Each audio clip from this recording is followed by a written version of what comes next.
First and foremost, we already like to give praise and honor to the God of Israel, Amen. of our forefathers Abraham, Isaac, and Jacob. There's a lot of painful stuff going on in the world today, y'all. A whole lot of painful stuff. Not just in the world, in people's households too. Just gonna give you the title of this message is Don't Be a Situational Christian. Don't be a situational Christian. You got to be really careful about this, everybody. Most people don't understand that they serve God out of comfort.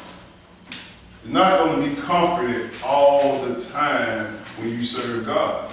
God going to chastise his people. He's going to whoop you back in shape.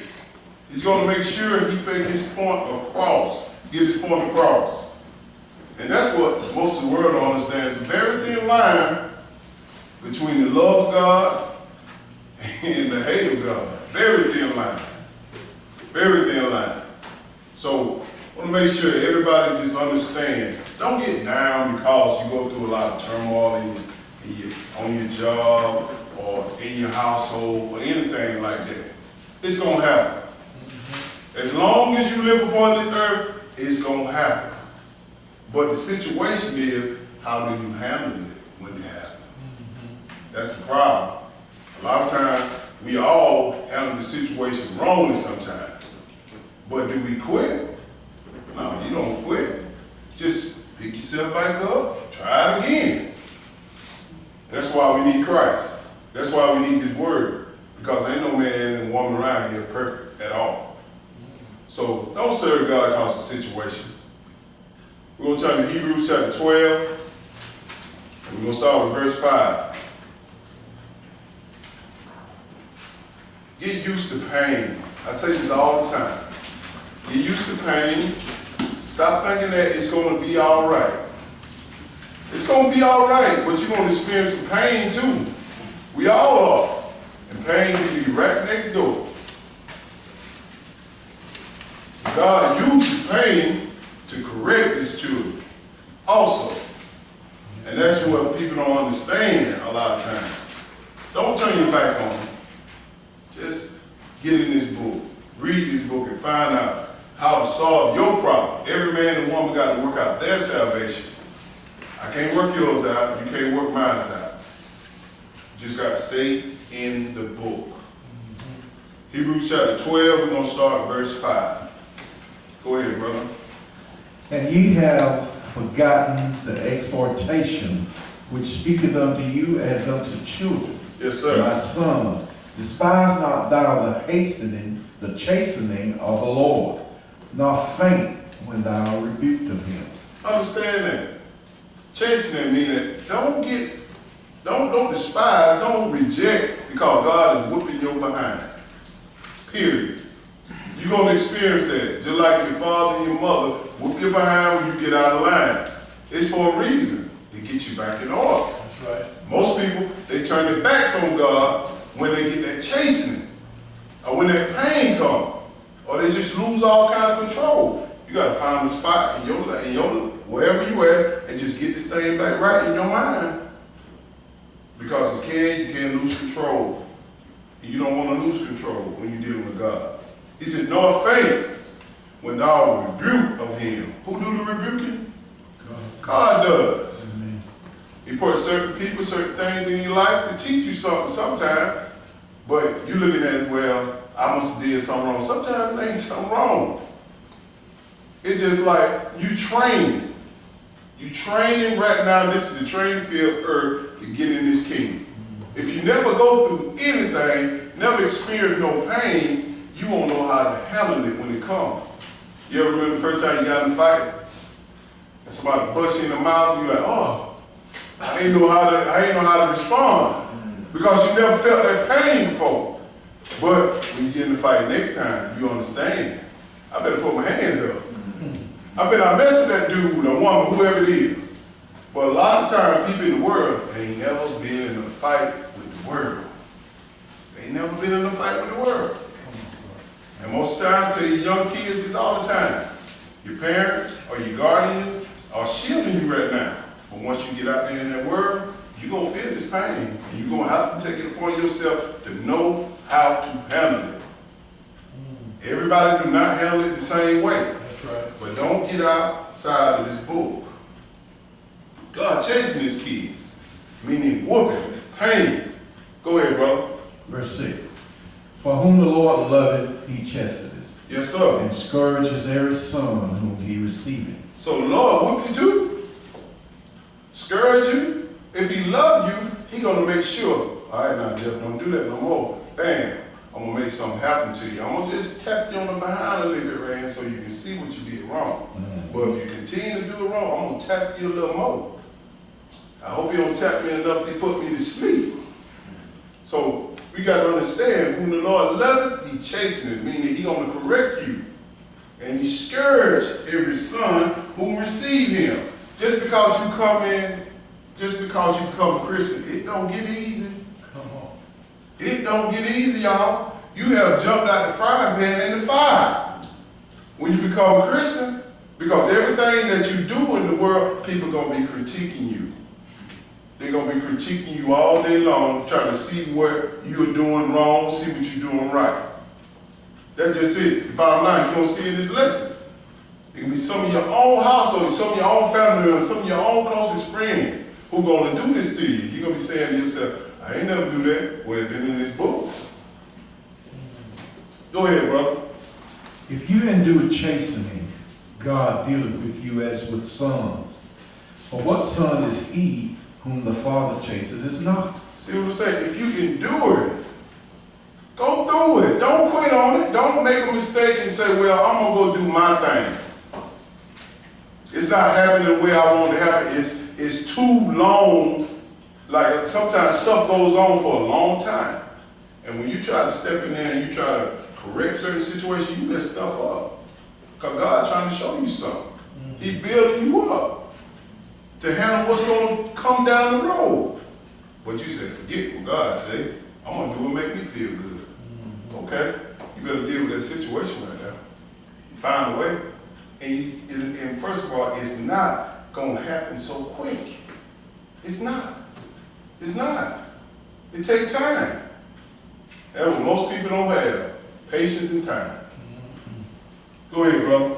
Verse 8. But if you be without chastisement, where all are partakers, then are you bastards and not sons. See, if you don't chastise, you're a bastard.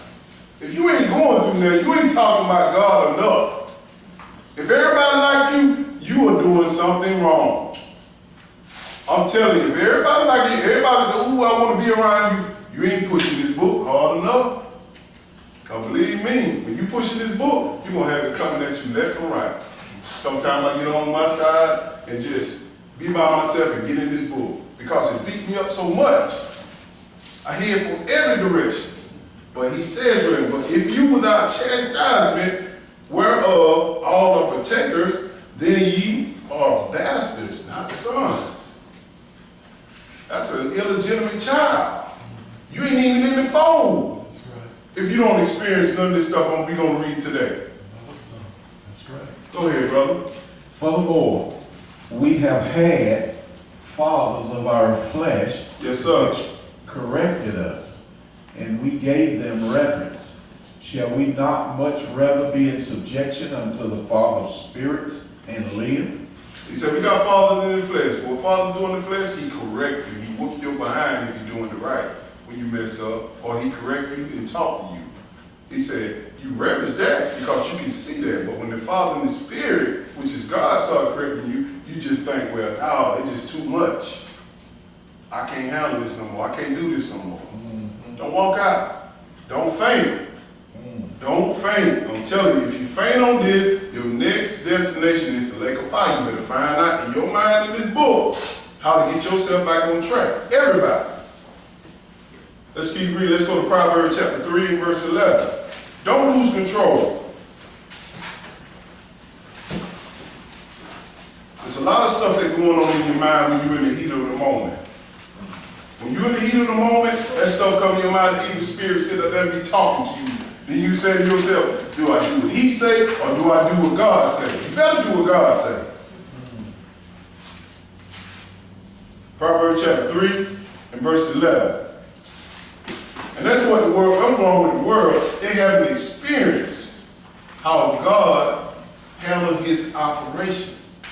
They don't know, they don't read. And then discomfort to them. When discomfort happens, people don't like pain. People don't like pain. I don't like it either, but you got to learn how to endure pain. We all do. Verse 11, go ahead. My son, despise not the chastening of the Lord, neither be weary of his correction. Despise not. Don't sit up there and get in your heart and your mind that he doing you wrong. Figure out what you're doing wrong so you can correct it. A lot of times he's trying to teach you how to correct something in your life. Then he says, neither be weary in his correction. A lot of people say, well, the Lord don't love me, man, because I keep having bad luck. Now you need to find out what you're doing wrong so you won't have that bad luck. Find out the thing that you're doing wrong. Measure it up to this book and find it in there. How am I offending the Lord? And what is he trying to teach me? That's the problem. We don't want to go to that level. We open this book one time on Saturday and we read the book one time and we close it up. You ain't going to get it. You ain't going to get it. You ain't going to feel comfortable when this pain comes. You're going to lean to what you know, which is making myself feel good. I'm tired. It's too long. When your chastisement comes, you got to know how to handle it. You cannot lose control, and start doing stuff out of the ordinary. Go ahead, brother. For whom the Lord loveth, he corrected it. Yes, sir. Even as a father the son in whom he delighted. Yes, sir.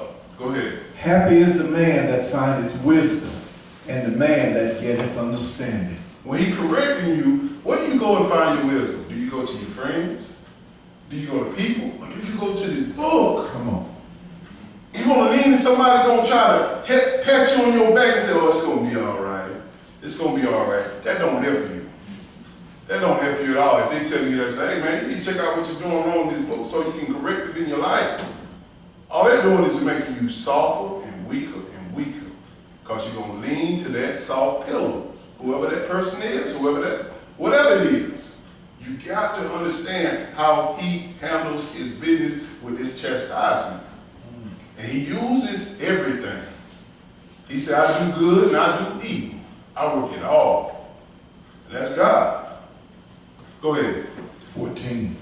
For the merchandise of it is better than the merchandise of silver, and the gain thereof than fine gold. When you find wisdom, when you get understanding, that thing is more precious to you than money. Yes, it is. Gold. Amen. Because you have all the money in the world, you have all the things in the world. And your mind ain't right. You have balance in your mind, you'll go kill yourself. You seen people who are millionaires kill themselves. Why did they kill themselves? They had it all. No, they ain't have it all. They were going through that warfare, that spiritual warfare that God said going on that people can't see. When they go to bed, they're dealing with these things. And they don't know how to handle them because they're leaning to other people and trying to find answers. Psychiatrists, psychics, all these people that don't have the Word of God. Understand what you're doing. Let's go to Matthew chapter 10 and verse 34. Let me show you who God uses sometimes. The first people he uses to chastise you.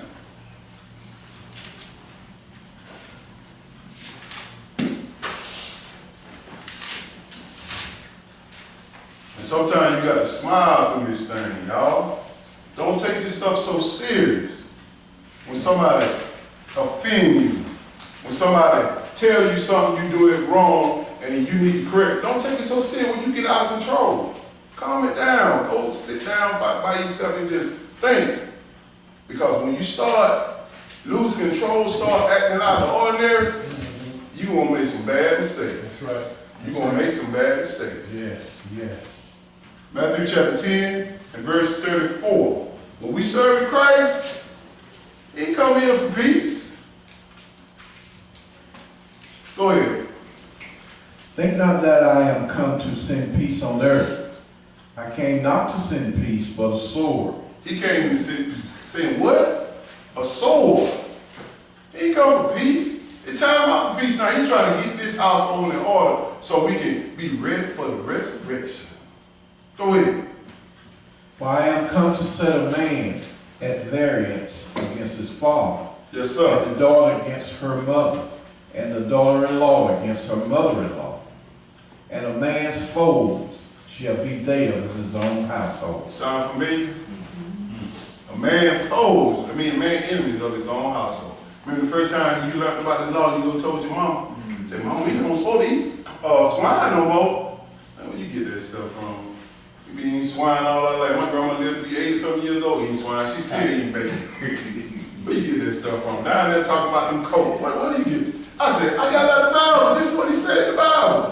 When you start bringing his law to your family, the ones that you love, they're going to reject you. They're going to reject you. You can pick any one. Find one in here and pick it. Find one of these laws and go tell these Sunday churches this stuff and see what they do. Go ahead, brother. He that loveth father or mother more than me is not worthy of me.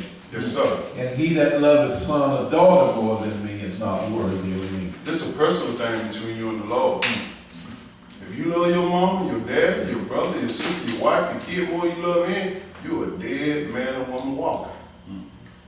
How you love them? You turn your back against what God told you to do. God told us to be here on the Saturday. He ain't tell us to be here on the Sunday. That's why we here. We don't let nothing, well, I don't let nothing get in the way of me coming here. I don't care if none of y'all ain't here. I'm still coming. I'm still coming. Because this thing right here is real. I get scared. I get scared reading some of these scriptures because I understand how serious it can be when your mind is out of order, when all this stuff starts coming at you, you can't hardly handle it, and you just lose control and do something crazy that affects your whole family. You read about Ahab and Jezebel, what happened last week? Killed the whole family. Called what? She acting off what she thinks is right. He acting off what he thinks is right. Got 70 of his sons killed with their heads cut off. So we got to be more attentive to this Bible and understand this. You finished with that? No, sir. Go ahead, brother. And he that taketh not his cross and followeth after me is not worthy of me. Yes, sir. He that findeth his life shall lose it, and he that loses his life for my sake shall find it. That's a real powerful situation right there now. Don't try to save your life and say, like them Muslim people over there in Afghanistan, they ask them people, say, you a Christian? They say, yeah. And what they did, they cut their heads off. They shot them.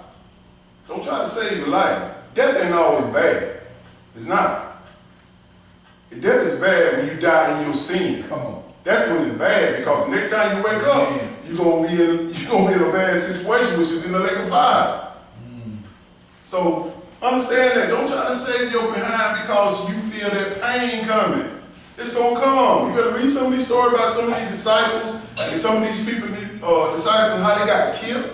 John the Baptist got a head cut off because a woman danced for a king, and Jezebel said, "No, was it Jezebel?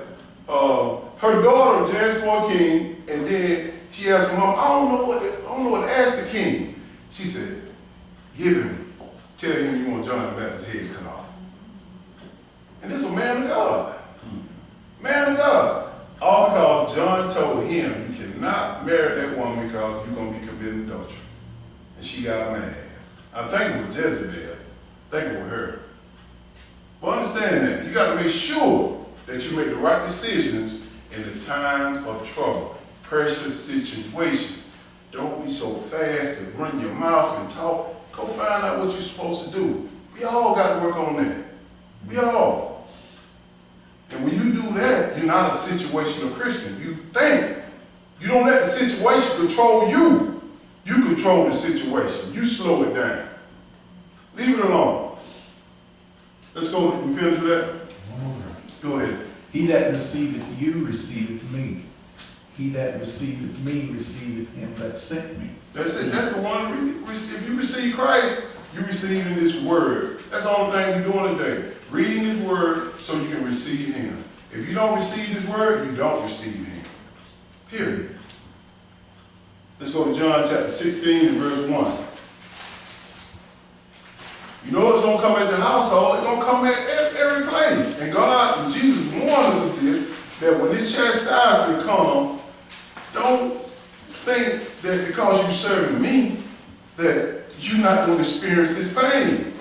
And I'm going to tell you. He told the disciples before he left what's going to go down. You got to serve him all the time. Not just if this situation right, like if I'm hungry, I'm tired, or if I'm not feeling too good, I ain't going to serve the Lord. No, all day, every day. Verse 1, John chapter 16 and verse 1. Go ahead. These things have I spoken unto you, that ye should not be offended. He said he spoke these things to you so you won't be offended now. This is going to happen. This coming down the pipe when I leave. Go ahead.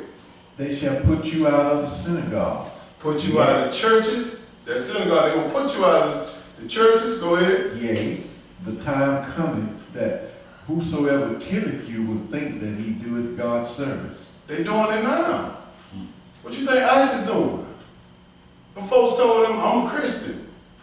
Killing them. Thinking they doing good. Allah, I'm going to come out with 12 virgins and a lot of money. That's their God. That's what the Quran say when a Muslim kills somebody. A suicide bomber walk in a school and blow everybody up in themselves. They don't fear that. They think that's glory in that because what their God told them, they're going to come back with a lot of things. Reincarnation. It's crazy. Go ahead, brother. And these things will they do unto you, because they have not known the Father nor me. Yes, sir. But these things have I told you, that when the time shall come, you may remember See that what I told Jesus you. said now? He said, these things I told you to remember.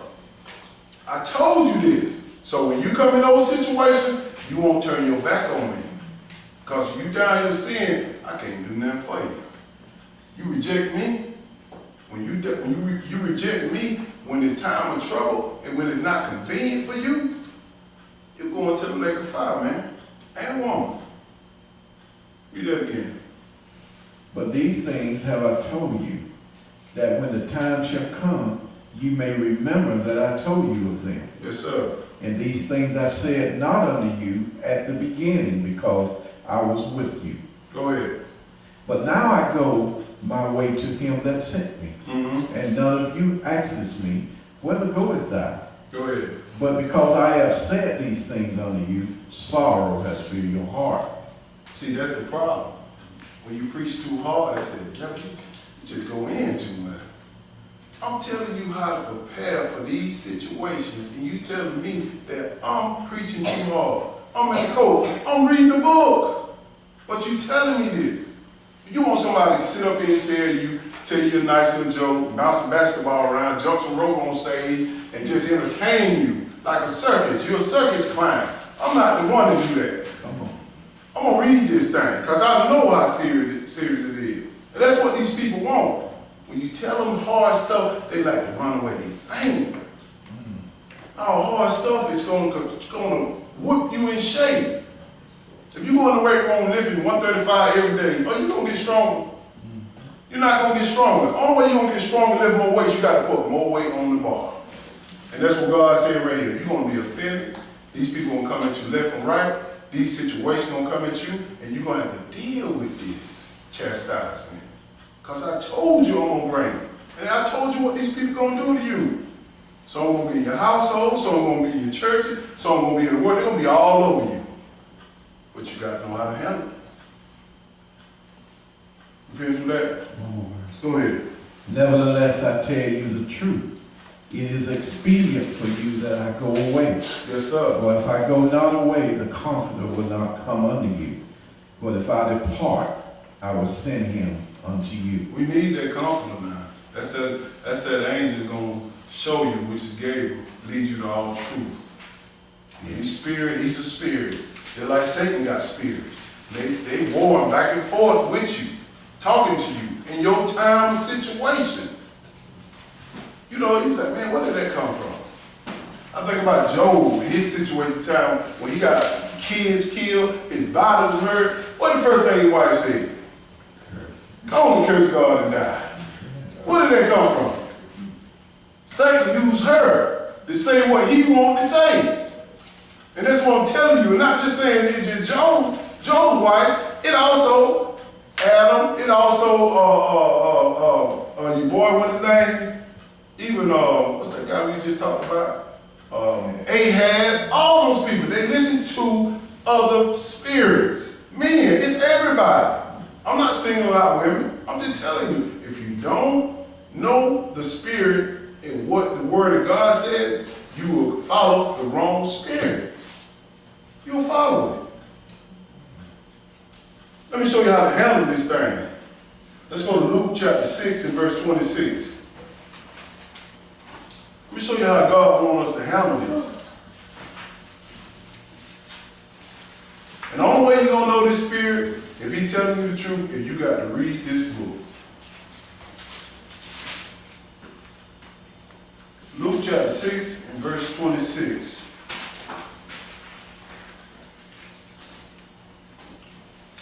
And this is why I tell people, don't always just looking for people that like you.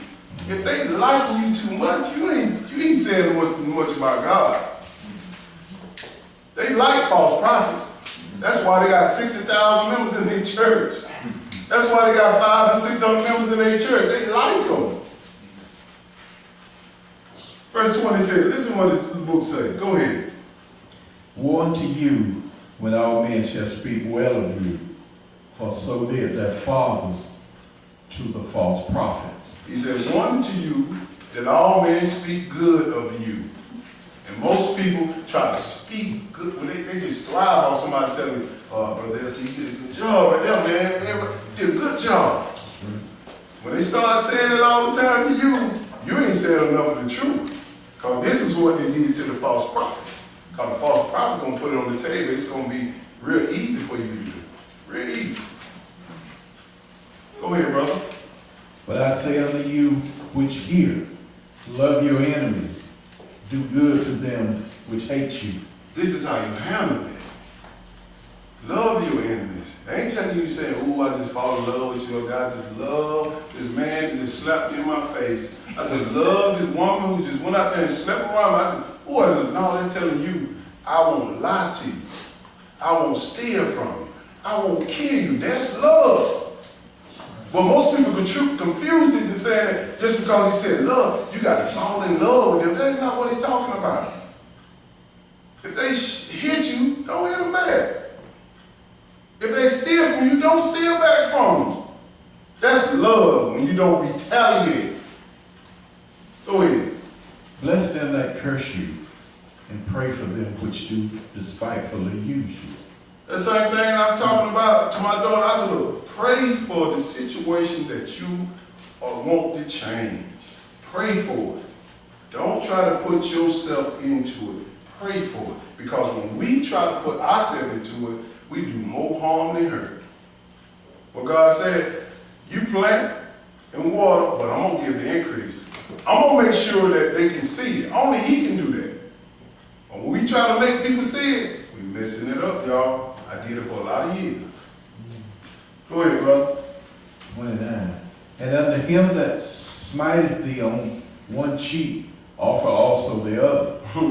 And him that taketh away the cloak, forbid not to take thy coat also. I'm still working on that. Somebody slapped me on the cheek now. I'm still working on that one.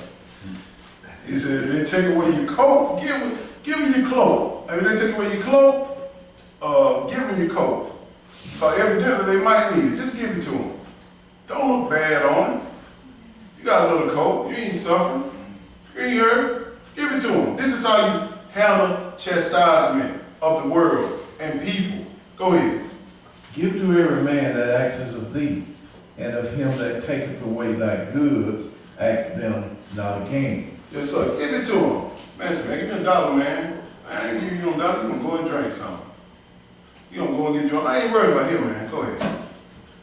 That's it. Bottom line. Give it to him. Go ahead. And as you would not men should do to you, do ye also to them likewise. Yes, sir. Go ahead. And if ye love them which love you, what thank have ye? He said, if you love them that love you, what thanks have ye? What is that? Because it's just like me going out there giving something to my kid and say, here, I love you, I'm gonna give you this right here.